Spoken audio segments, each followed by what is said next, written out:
Hi guys, very good evening. How you all? I hope you all are doing good.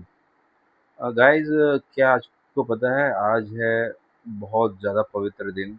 जी हाँ, आज है रथ यात्रा का दिन। पूरे भारतवर्ष में ये जो उत्सव है बहुत ही धूमधाम से मनाया जाता है। पर क्या आपको पता है कि इसके पीछे की स्टोरी क्या है? लाखों करोड़ों लोग आज दर्शन करने के लिए जाते हैं और खुद को पावन महसूस करते हैं। जी हाँ, अयोध्या, मथुरा, माया, काशी, कांची, अवंतिका, पुरी, द्वारावती चैवा सप्तैते मोक्षदायिका। यानी कि पूरे भारत में 7 ऐसे मोक्षदायी नगरी है जिसमें पुरी है। इस आपने अगर पुरी के मंदिर के दर्शन किए होंगे तो इतना सुंदर मंदिर और उसमें विचित्र आधे अधूरे मूर्तियाँ क्यों? क्या कभी आपने कभी सोचा है? ऐसी मूर्तियाँ कहाँ से आई? क्यों है? क्या उसके पीछे का कुछ इतिहास है? जी हाँ, बहुत पहले की बात है, उसी जगन्नाथपुरी में हजारों वर्ष पूर्व एक राजा हुआ करता था, जिसका नाम था इंद्रद्युम्न। वो कला का बहुत बड़ा प्रेमी था। उन्होंने अपनी नगरी को बहुत you can say scientific way में उस नगरी को बसाया था। आज भी उस नगर के जितने भी महल हैं, प्रासाद है, ग सब वास्तुशास्त्र की दृष्टि से देखा जाए तो एक उच्च कलाकृति के नमूने हैं। तो इतना सुंदर भव्य नगर कि कोई भी वहाँ विज़िट करता, आता तो वो मोहित हो जाता था। तो इंद्रद्युम्न राजा को भी जब वो नगरी तैयार हो गई तो उसके बाद उनको लगा कि कुछ न कुछ कमी है। फिर उन्होंने तय किया कि क्यों ना इस नगरी में एक बहुत शानदार, भव्य, अपने आप में एक ऐसा मंदिर तैयार किया जाए जो मतलब कलाकृति की दृष्टि से देखा जाए तो उच्च हो। तो फिर उन्होंने क्या किया, देश विदेश से एकदम सबसे अच्छे कलाकार, मूर्तिकार, शिल्पकार को बुलाया और मंदिर के निर्माण के लिए कहा। मंदिर निर्माण हो गया, बहुत शानदार। जो भी कोई देखता उसे वो मंत्रमुग्ध हो जाता। उस मंदिर में स्वर्ण पुष्पें लगी हुई थी, मुक्ता लगी थी, हीरा लगा हुआ था। एकदम मतलब कीमती से कीमती जो चीज़ें होती हैं, वो उसमें लगाई हुई थी। ठीक है? तो जो भी आता वो मुग्ध हो जाता। इस बीच में वहाँ पर एक ब्राह्मण आता है। उस ब्राह्मण ने मंदिर की भव्यता देखी और राजा की बहुत प्रशंसा की। जो लोग भी आते थे मंदिर को देख के, उनकी नगर को देख के प्रशंसा करते थे। राजा भी बहुत खुश होता था। तो इस बीच में ब्राह्मण ने कहा कि राजन, आपने इतना सुंदर मंदिर बनाया है, पर आपने इस मंदिर में कौन से भगवान की प्राण प्रतिष्ठा कराएंगे? तो राजा जो है एकदम स्तब्ध हो गया। उसने सोचा ही नहीं था। उसने इतना ही सोचा था कि एक एकदम शानदार भव्य मंदिर का निर्माण होना चाहिए, पर उसने ये नहीं सोचा था कि कौन से। तो उसने कहा, ब्राह्मण, हमने तो यही सोचा था कि एक भव्य मंदिर का निर्माण हो, लेकिन मैंने इस बारे में सोचा ही नहीं था। पर हाँ, इतना शानदार मंदिर बने कि इसमें कोई भी देवता आके विराजमान हो, ऐसा। ब्राह्मण ने सजेस्ट किया कि इतनी भव्य और सुंदर मंदिर के लिए तो एक ही श्रेष्ठ रहेगी, और वो है नील माधव की। तो राजा ने पूछा कि नील माधव की मूर्ति मिलेगी कहाँ? माधव की मूर्ति यहाँ से दूर नीलांचल पर्वत में आपको मिलेगी। राजा ने अपने जितने भी सैनिक थे, गुप्तचर थे, सभी को उन्होंने इस काम के लिए लगाया कि जाओ नील माधव की मूर्ति खोज के लाओ, और उसकी प्राण प्रतिष्ठा यहाँ पे करनी है। सभी लोग सभी तरह से ट्राई किए, पर नील माधव की मूर्ति कभी किसी को नहीं मिली। राजा ने क्या की, आम सूचना प्रकाशित की और सूचना में लिखा कि जो भी नील माधव की मूर्ति ले आएगा उसका भव्य राजसी सम्मान होगा, और साथ में उसको पुरस्कृत किया जाएगा। तो उस नगर में से एक नवयुवक, सुंदर और चतुर, है ना, विद्यापति नाम का युवक सामने आया और उन्होंने कहा कि मैं नील माधव की मूर्ति लाकर दूंगा। उसके बाद वो नीलांचल पर्वत पे गया। वहाँ पर जाकर क्या देखता है, तो वहाँ पर जो सबर, भील जो प्रजाति के लोग थे, वो काफ़ी सुखी, शांति, तेजमय और कृतज्ञतापूर्ण जीवन जी रहे हैं।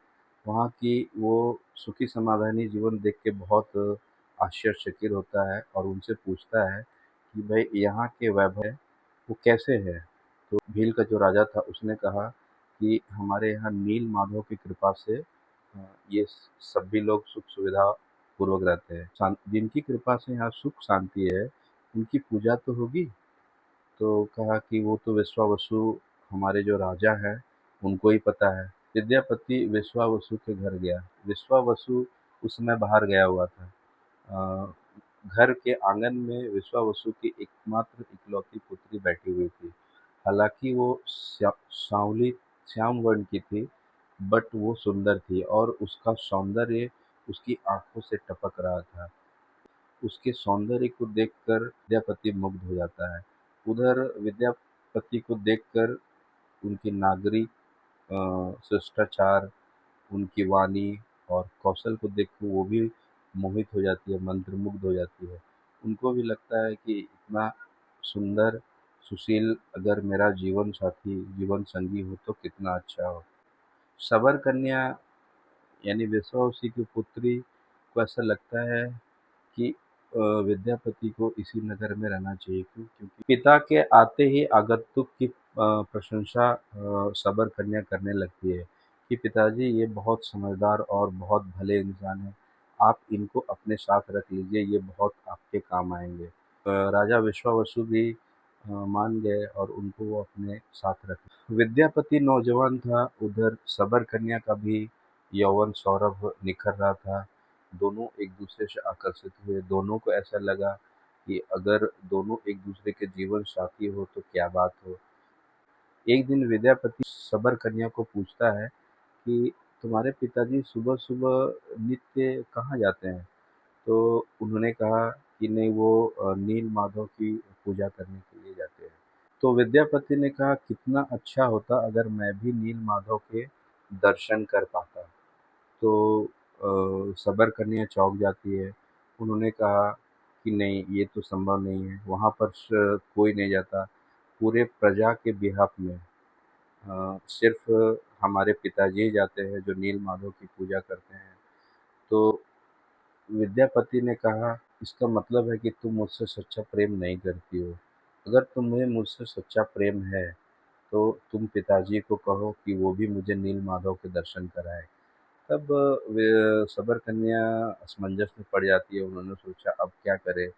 विद्यापति कहता है कि अरे हम दोनों जब विवाह कर लेंगे तो तुम्हारे पिताजी मेरे पिताजी और मेरे पिताजी तुम्हारे पिताजी, तो फिर वो मानेंगे क्यों नहीं।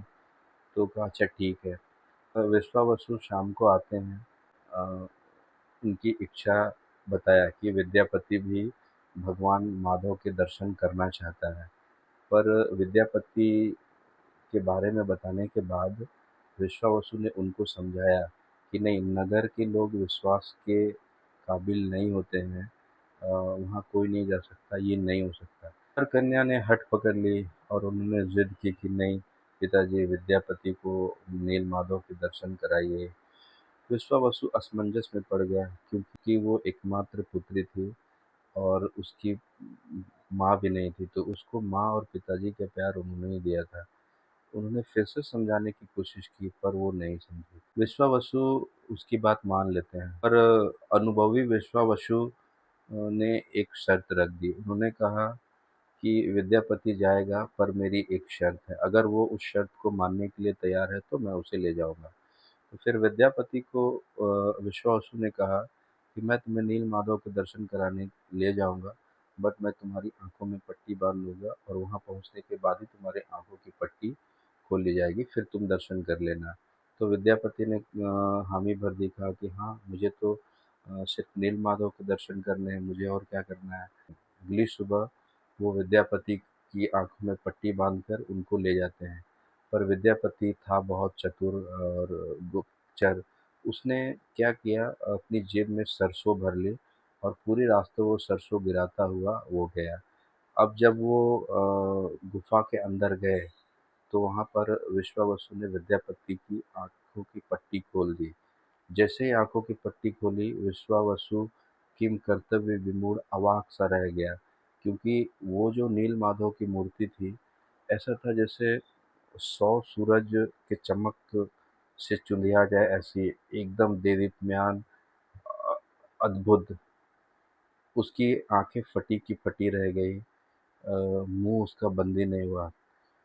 दोनों ने दर्शन किए, पर उसको देखकर विश्वावसु को समझ में आ गया कि इसकी आंखों में लालच है। उसने तुरंत कहा कि तुम यहाँ दर्शन करने के भाव से नहीं आए हो, तुम्हारी आंखों में लालच है, मैं तुमको यहाँ से बाहर जाने नहीं दूंगा। विश्वावसु ने विद्यापति को उसी गुफा में बंदी बनाकर जेल में डाल देता है। ये बात जब सबर कन्या को पता चलती है तो उसको बहुत ज़्यादा दुख होता है, बहुत धक्का लगता है। फिर वो तीसरे दिन किसी न किसी गुप्तचरों से पता करती है, और पता मिलने के बाद फिर वो उसे गुप्त रूप से खाना पहुंचाने लगती है। तब वो जाके पूछती है विद्यापति को कि तुम विवाह क्यों नहीं कर लेते? तो विद्यापति कहता है कि ऐसे मैं कैसे विवाह करूंगा, मैं बंदी हूँ, मुझे यहाँ से निकालो तभी तो मैं विवाह करूंगा। तो विद्यापति कहता है कि मेरे जो राजा हैं मुझे बहुत ज़्यादा सम्मान देते हैं और मुझे पुरस्कृत भी करने वाले हैं। तो आप एक बार मुझे यहाँ से बाहर निकालो, मैं घर जाऊँगा और वहाँ से गाजे बाजे धूमधाम से बारात लेके विवाह करूँगा और तुम्हें अपनी नगरी वापस ले जाऊँगा। सबर कन्या ने विश्वास करके उसने उसको आज़ाद कर दिया। वो वहाँ जाता है, राजा इंद्रद्युम्न उसकी बेसब्री से इंतजार कर रहा होता है। आते ही उसने सवालों की झड़ी लगा दी, क्या हुआ? नीलमाधव की मूर्ति मिली क्या? क्या हमारे इतने भव्य मंदिर में वो मूर्ति सही रहेगी ना? ऐसा करके वो सवाल पूछते हैं। तो विद्यापति कहते हैं, हाँ, नील माधव की मूर्ति के दर्शन मैंने किए हैं। वो बहुत भव्य है और बहुत सुंदर है। ऐसा लगता है जैसे कि हजारों सूर्य की चमक फीकी पड़ जाए उस मूर्ति के आगे। तो इतना सुनने के बाद वो काफ़ी मतलब एक्साइटेड हो गए। फिर उन्होंने पूछा तो लाया जाए, पर उन्होंने कहा कि नहीं, वहाँ से नील माधव की मूर्ति लाना असंभव है। तो राजा इंद्रद्युम्न कहते हैं कि असंभव क्यों? हमारे लिए असंभव कुछ भी नहीं है। तो हमारी पूरी सेना ले जाओ, उसे परास्त करो और नील माधव की मूर्ति ले आओ। विद्यापति ने ऐसा ही किया, सारी सेना लेके वो वहाँ जाता है। सबर लोग थे, उनको पराजित कर देते हैं और वो गुफा में पहुँचते हैं। जैसे ही गुफा का द्वार खोलते हैं, नील माधव की मूर्ति अंतर्ध्यान हो जाती है, अदृश्य हो जाती है। निराश विद्यापति और उनके सैनिक वापस आ जाते हैं और सारा वृतांत वो उनके राजा इंद्रद्युम्न को सुनाते हैं। इंद्रद्युम्न राजा फिर से असमंजस में पड़ जाते हैं कि अब क्या करें। वो काफ़ी खिन्न हो जाते हैं, उद्विग्न हो जाते हैं और समुद्र तट के में बैठे सोचते रहते हैं कि अब क्या होगा। इस बीच में भगवान उनको दर्शन देते हैं और उनको कहते हैं कि इंद्रद्युम्न, तुमने अहंकारवश मुझे लाने की कोशिश की, और अहंकार से भगवान नहीं मिलते हैं। भगवान को बुलाना नहीं पड़ता है, भगवान स्वयं आते हैं। निमंत्रण सिर्फ लोगों को दिया जाता है, यानी निमंत्रण से जो आए वो लोग, और बिना निमंत्रण के जो आए वो भगवान। तो मूर्ति को सजावट के जैसा मंदिर में रखना चाहते थे, इसीलिए मूर्ति अदृश्य हो गई। भगवान अहंकार और अभिमानियों को कभी नहीं मिलते। सबरों जैसा तुम्हारे पास ऐसा भाव नहीं था, इसीलिए मूर्तियाँ अदृश्य हुई। तब इंद्रधुम्न भगवान से पूछते हैं कि तो भगवान कैसे आएंगे? अपने वैभव का उपयोग कर श्रद्धाहीन, लाचार, निस्तेज बने हुए लोगों को खड़ा कर, और भगवान का भाव बढ़ा, भगवान की श्रद्धा बढ़ा, तब भगवान आएंगे। आपको अपने मंदिर में लाना है तो तुम्हें इसके लिए यज्ञ करना पड़ेगा। तुम सोचो, श्रद्धाहीन, भावहीन, भक्तिहीन लोगों के बीच में, ऐसे निस्तेज लोगों के बीच में, ऐसे निस्तेज लोगों के अंदर भगवान रहते हैं, उनकी उनको कितनी व्यथा होती होगी। उनको यज्ञ के माध्यम से उनके जीवन को तेजस्वी बना, उन्हें श्रद्धावान बना, उन्हें भक्तिवान बना। तब राजा को भूल समझ में आई। उन्होंने 5-500 ब्राह्मणों को बुलाया और यज्ञ करना आरंभ किया। उन्होंने लगभग 100 यज्ञ किए। यज्ञ का मतलब ये नहीं होता है कि घृत और हवन सामग्री को वहाँ बस स्वाहा स्वाहा करना है।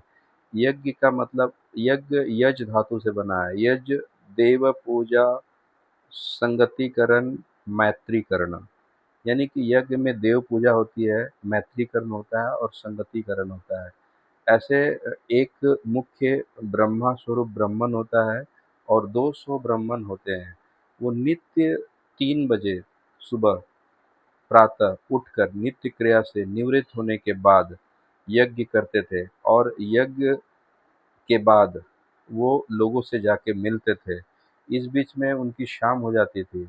लोगों के जीवन को तेजस्वी बनाने के लिए, लोगों के जीवन को उठाने के लिए।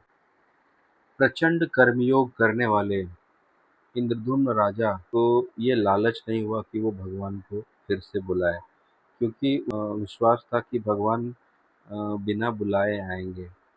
भगवान की कर्म योग को देखकर और उनकी कर्म की पवित्रता को देखकर भगवान प्रसन्न होते हैं और एक रात्रि उनके स्वप्न में आते हैं। सप्ताह के अंदर तेरे सागर तट पर एक मोटी लकड़ी, मोटा तना आएगा जिसमें 4 चिन्ह बना होगा, शंख चक्र गदा और पद्म, यानी एक पेड़ का तना बहता हुआ उस सागर तट पर आया। भगवान उनके महान कर्मयोग और कर्म की पवित्रता को देखकर एक रात्रि उनके स्वप्न में आते हैं और उनको कहते हैं कि राजन, एक सप्ताह के अंदर तुम्हारे समुद्र तट पर एक तना यानी मोटी लकड़ी आएगी जिसमें 4 चिन्ह होंगे, शंख चक्र गदा और पद्म, यानी कि कमल। उस तना को ले आना और उस तने से अपने भव्य मंदिर के लिए मूर्ति का निर्माण करना। ठीक वैसे ही 2-3 दिन के अंदर सबर तट की ओर से एक मोटी लकड़ी यानी मोटा तना बहकर आया। राजा को उनके नियुक्त किए हुए सैनिकों और गुप्तचरों से प्राप्त समाचार हुआ कि भगवान स्वयं आए हैं। तब राजा जाता है समुद्र तट पर और उस तना को प्रणाम करता है और ले आता है और फिर भगवान के स्वप्न के आज्ञानुसार उससे मूर्ति बनाने का कार्य आरंभ होता है। इसके लिए उन्होंने दुनिया के महान महान कलाकारों, शिल्पकारों, मूर्तिकारों को आमंत्रित करता है। बट आश्चर्य की बात है कि उस लकड़ी में किसी की भी औजार या हथियार चलते नहीं थे। अब राजन फिर से दुविधा में पड़ जाता है कि अब क्या करें। कुछ दिनों पश्चात वहाँ पर एक वृद्ध कारीगर आया। उसने ना अपना नाम अनंत बताया और उसने कहा कि राजन, मैं मूर्ति बनाऊंगा पर मेरी एक शर्त है। मैं मूर्ति 21 दिन को के अंदर बना कर दूंगा, पर मैं मूर्ति बनाने का काम गर्भगृह के अंदर करूंगा। बाहर से जितने भी खिड़की दरवाजे हैं वो सभी बंद रहेंगे। सभी आश्चर्यचकित कि इतने चतुर चतुर कलाकार न बना पाए तो ये वृद्ध जिसको ठीक से दिखता भी नहीं है वो कैसे बनाएगा। लोगों ने शंका व्यक्त की, पर राजा के पास और कोई दूसरा ऑप्शन या चारा नहीं था। उन्होंने स्वीकृति भरी और मंदिर के गर्भगृह के अंदर अनंत जो कारीगर था उसको और वो लकड़ी उसको दी जाती है और मूर्ति बनाने का कार्य आरंभ होता है। इस बीच में राजा की काफ़ी मतलब आलोचना की जाती है प्रजा की ओर से कि राजा बेवकूफ़ है, कैसे उसको दे दिया। उसके मंदिर के अंदर में कितने स्वर्ण पुष्प है, हीरा है, मानिक है, मुक्ता है, अगर वो उठा के लेके गया तो फिर क्या होगा। ऐसा मतलब वो आशंका व्यक्त करते हैं। पर कहते हैं ना कि बाहर के अगर लोग कुछ बोले तो कुछ ज़्यादा फर्क नहीं पड़ता है। राजा दृढ़ था और उन्होंने कुछ नहीं किया। पर उसकी जो रानी थी राजा की, वो रोज रात में टक टक करती थी, कच कच करती थी और यही सेम बातें वो राजन से कहती थी कि मंदिर के अंदर इतने कीमती सोने हैं, हीरे हैं, जवाहरात हैं, मुक्ता है, मानिक है, अगर वो चोर उठा के लेके गया तो आपने तो किसी पे भी भरोसा कर लिया। पर राजन उसकी वो सुनता नहीं था। उसे दृढ़ विश्वास था कि वो उस कार्य को करेगा। पर कहते हैं ना कि बाहर के लोग अगर आपको उलाहना दे तो चलता है, लेकिन पत्नी से कोई सका है? उधर नगर में राजा की मूर्खता की हंसी उड़ाई जाती थी, और इधर अंदर रानी भी शंकाग्रस्त होकर रोज शिकायत करती थी। तो स्त्रियां होती है वो काफी सबल होती है। अगर वो बार बार ताने मारे, खास करके जब अपनी पत्नी ताने मारे, तो फिर मनुष्य ढीला पड़ जाता है। राजा भी अपनी रानी के बार बार रोज रोज के ताने से तंग आकर ढीला पड़ जाता है, और उसको भी लगता है कि रानी सच तो कह रही है। हो सकता है कि वो कारीगर अंदर में जो स्वर्ण पुष्प हैं, हीरा मानिक जवाहरात मुक्ता वगैरह सब अगर वो लेके कहीं उड़ गया तब। तो फिर उसने ठान लिया कि दरवाज़ा खोलते हैं। राजा ने 7वें दिन ही मंदिर को खोलने की अनुमति प्रदान की। जैसे ही मंदिर खुला, राजा और बाकी सभी अवाक रह गए। अनंत कारीगर अदृश्य हो चुका था, और जितने भी मंदिर में कीमती स्वर्ण पुष्प थे, हीरे, जवाहरात, मुक्ता, सभी यथावत पड़े थे। नीचे मूर्तियाँ भी पड़ी थी, जिनके हाथ पैर नहीं बन पाए थे। सिर्फ और सिर्फ सिर बना था, उसमें मुंह बना था, और आधी अधूरी मूर्तियाँ यूं ही पड़ी थी। राजन को समझ में आ गया था कि भगवान स्वयं आए थे हमारे नील माधव की मूर्ति बनाने के लिए। पहले मैं अहंकारी था, अभी अविश्वासी भी बना। उनके आंखों से अश्रु निकलने लगते हैं। तभी आकाशवाणी होती है, यह मूर्ति कर्मयोगी लोगों को आश्वासन, आशीर्वाद और मार्गदर्शन प्रदान करती रहेगी। कर्मयोग से ही सब कुछ संभव है। भगवान को आपसे कुछ लेना नहीं है, और न ही भगवान को कुछ देना है। इसीलिए उनके न हाथ है, न उनके पैर है, सिर्फ आंखें हैं जो वो आपको देखती है, आपके कर्मयोग को देखती है। भगवान कर्म से मिलते हैं, कर्मयोग से मिलते हैं। भगवान कार्य करने वाले को मिलते हैं। भगवान रोने वाले, रुदन करने वाले, अहंकारी, लोभी लोगों को वो नहीं मिलते हैं। कर्मयोग करना चाहिए, प्रभु का कार्य करना चाहिए। कर्म योगियों को अहंकार नहीं करना चाहिए। कर्मयोग करने वाले को लोग, उनके घर वाले, उनके रिश्तेदार, सभी कहीं न कहीं च्युत करने की कोशिश करते हैं। इसीलिए जो अच्युत रहते हुए जो भगवान का कार्य करता है, निरहंकारी होके कार्य करता है, उनको भगवान मिलते हैं। उनको निमंत्रण की भी ज़रूरत नहीं पड़ती है। ऐसा ये मूर्तियाँ समझाती है। सामान्य मानव भी किसी स्वस्थ, स्वच्छ, हँसते बच्चे को गोद में उठा लेता है। ठीक उसी तरह से अगर अपना जीवन स्वच्छ, स्वस्थ और हँसते हुए बनाएँगे, तो भगवान भी हमें अपने गोद में उठाएँगे आके। ऐसा ये मूर्तियाँ सिखाती है। तो गाइज़, ये कहानी कैसी लगी? आप जब भी जगन्नाथपुरी जाओ, तो मंदिर और जो मूर्तियाँ हैं उनके दर्शन तो करो ही, पर जो समुद्र के पीछे की जो गर्जना आती है, तो इस महान कर्मयोगी इंद्रधुम्न को भी याद करिएगा कि उन्होंने कितना प्रचंड कार्य किया, कि भगवान को स्वयं आना पड़ा और उन्होंने उनका मार्गदर्शन किया। तो ऐसे कर्मयोगी को हम सत-सत नमन करते हैं, और भगवान जगन्नाथ भी हमें नित्य मार्गदर्शन देते रहें, आशीर्वाद उनका मिलता रहे, आश्वासन तो उनका है ही। तो फिर गाइज़, ये स्टोरी यहीं समाप्त करते हैं। अ, आपको ये स्टोरी कैसी लगी? क्या आपने ये स्टोरी पहले सुनी थी? अगर नहीं, तो कमेंट करके बताओ कि ये स्टोरी कैसी लगी। मिलते हैं गाइस। जय जगन्नाथ। सभी को फिर से जगन्नाथ यात्रा की हार्दिक शुभकामनाएं। स्वस्थ रहें, मस्त रहें। जय हिंद, जय जगन्नाथ।